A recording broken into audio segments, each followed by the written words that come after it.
Aí vamos lá. Sou uma mãe solo, que é muito comum no nosso país.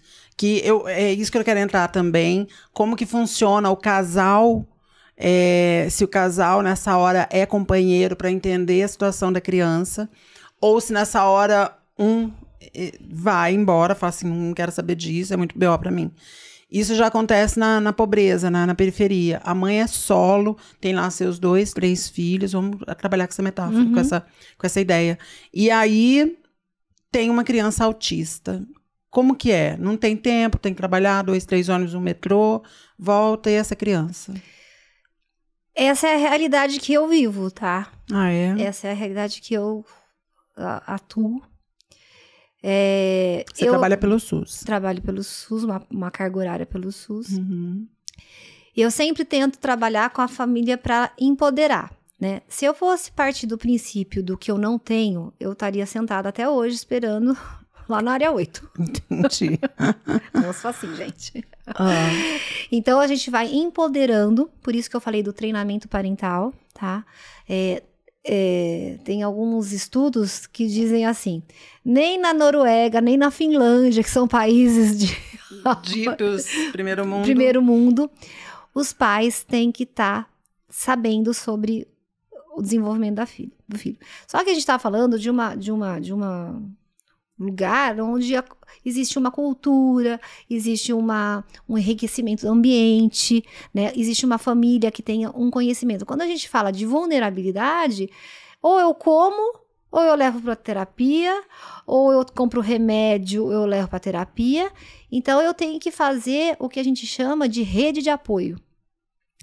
E é isso que eu tento construir com as famílias e espero que as pessoas possam entender que a rede de apoio é fundamental. Então, se a mãe tem que trabalhar, ela precisa de que um tio, uma tia, um avô, uma avó, um vizinho, né? A gente vá dando soluções, porque se eu apresentar mais um problema, o que eu faço? Saio correndo, nós dois correndo. Então, eu tenho que dar. Eu dou uma situação, mas eu tento achar uma solução. Uma solução para ela. Nós temos vários redes de assistência. Então, assim, eu não acredito que seja justo, mas ainda tem um BPC, que são algumas ferramentas de rede de apoio, então, o serviço social, que pode estar ajudando essa família. É o ideal? Não é o ideal. O que é o BPC? O BPC é uma prestação... benefício de prestação continuada. Então, tem que provar uma pobreza extrema, então tem direito... Mas isso não é bom? Você não gosta? Não, eu gosto, mas é muito difícil conseguir. Porque você tem que praticamente provar que você tá... Não gosto nem de falar da palavra. Entendi, miserável. Entendi. Entendeu? E aí, não é simplesmente às vezes, o dinheiro. A gente precisa também dar apoio psicológico para essa família construir. Porque eu já fui do 8 a 80. Eu já vi famílias que têm todos o que a gente chama de padrão ouro. Todas as terapias baseadas em técnicas e evidências científicas. E aquela mãe que não tem nada, mas que ela teve o quê? Ela conseguiu incorporar tudo isso. Mas temos mães também que tá de vulnerabilidade extrema que ela não conseguiu entender ainda. Então, eu preciso ter o cuidado com ela. Então, aí Daniela, a gente precisa fazer uma rede de assistência. Então, entre a UBS, que é o posto de saúde, entre os órgãos de assistência, que é os CRAS, que é o Centro de Assistência Social, para que a gente possa dar condições para essa família ir colocando o seu lugar, né? Fazendo parceria com as escolas. Nós temos escolas, até pelo menos a EMEI, que é municipal pública, período integral. Então, a gente vai dando oportunidades para que essa família possa se levantar, porque não é fácil você receber um diagnóstico, né? Se a gente tem um diagnóstico de uma criança, você faz um luto sobre aquele diagnóstico, né? Sim. Você não sabe o que vai ser o futuro, o que pode acontecer. Depende também de se a criança, como ela foi estimulada, se ela vai ser estimulada para o prognóstico da criança. Então, a família em vulnerabilidade social e emocional, duas vulnerabilidades que nós temos. A social, no sentido de financeiro, né? Que pode, mas a gente tem a vulnerabilidade emocional, porque eu tenho uma resiliência diferente da sua resiliência.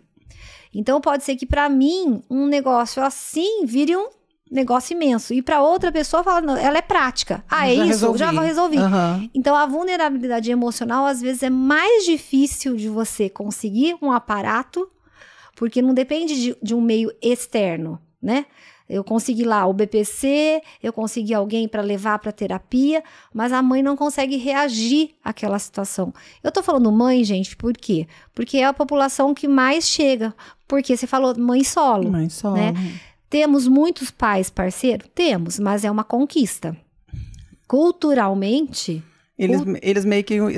Culturalmente, o que ele faz? Ele é o provedor. Né? Não sei, é o provedor, então eu falo assim, você leva as crianças para a escola, faz a lição, e né, a gente já desmistificou muito isso, né? Temos muitas famílias já com outro... Claro, até porque a mãe também é provedora, a mãe também precisa trabalhar. Mas a gente vai desconstruindo e trazendo esses pais para dentro. Mas assim, a gente tem famílias que o pai drasto, a mãe drasta, né, a avó drasta. Mas então, tem assim, isso do pai falar, vou sair daqui que é muito B.O. pra mim. Tem sim. É a realidade. Que pena. É uma pena porque perdeu, eu falo, não sabe que tá perdendo, porque assim, eu falo, assim, são grãos de areia, a gente tem que ter olhos de ver. Às vezes o desenvolvimento da criança não é conforme eu quero, ou como eu planejei, mas é como ela pode dar. Então eu tenho que ter olhos de ver para os ganhos que a criança tem, ou que o adulto que foi diagnosticado, com pequenas ações, como ele pode mudar as relações sociais no trabalho, com a esposa, ou N coisas. Entendi. Mexe com toda a estrutura, porque a gente ainda tem culturalmente falando, por exemplo, quando você tem uma criança, você fala assim, eu quero que seja um advogado, um médico. Você já cria expectativa na vida do outro. E aí, quando nesse inteirinho, nesse caminho, você descobre que essa criança é autista, aí então todos os seus sonhos, que nem deveriam ser jogados nessa criança, porque são seus, não são delas. Aí é jogado, você fala, putz... Olha, você me fez agora lembrar um vídeo dessa semana, né? Quando a gente sonha em ser mãe, né? Ou ter um filho... né? A gente cria essas expectativas. E muitas vezes não é nada daquilo que o sujeito, né? O que a pessoa quer. E a gente tem que lidar com as nossas frustrações. Sim. Né? E a criança não vai vir como a gente, né? Às vezes o melhor aluno que tira 10, ou que vai ser o advogado, né? Então a gente tem que lidar com as nossas frustrações. Por isso, da vulnerabilidade emocional. E aí não tem classe social. Não tem, né?